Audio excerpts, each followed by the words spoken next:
So last reel లో మనం planter facilities గురించి అంటే హీల్ పెయిన్ గురించి తెలుసుకున్నాం కదా. ఈ రీల్ లో దాని ప్రివెంటివ్ మెజర్స్ అంటే తెలుసుకుందాం. ఈ మాత్రం ఇస్తే చాలు చెల్లరగిపోతారు.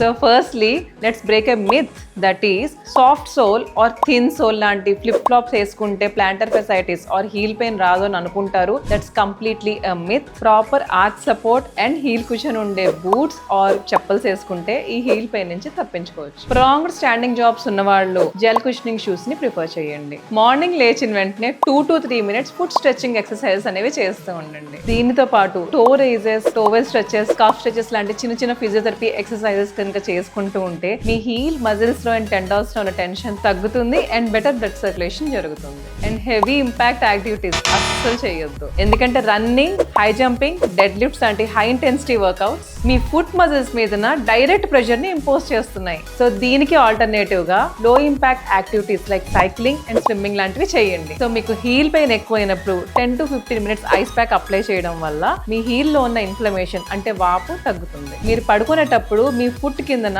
2-3 పిల్లోస్ పెట్టుకోండి. ఎలివేషన్ లో ఉండాలి for better blood circulation. So ఇవన్నీ ఒక ఎత్తు. వెయిట్ లాస్ ఈ plays a very important role in the management of plantar fasciitis. Painkillers వాడేశారు, స్ట్రెచెస్ చేశారు, కానీ పెయిన్ మేనేజ్మెంట్ అవ్వాలి అంటే మాత్రం definitely the one and only solution is physiotherapy. So మీకు తెలిసిన మీ ఫ్యామిలీలో కానీ ఫ్రెండ్స్ లో కానీ ఇలాంటి హీల్ పెయిన్ తో సఫర్ అవుతున్న వాళ్ళు ఎవరైనా ఉంటే kindly consult align physio care at Endada and NAD branches.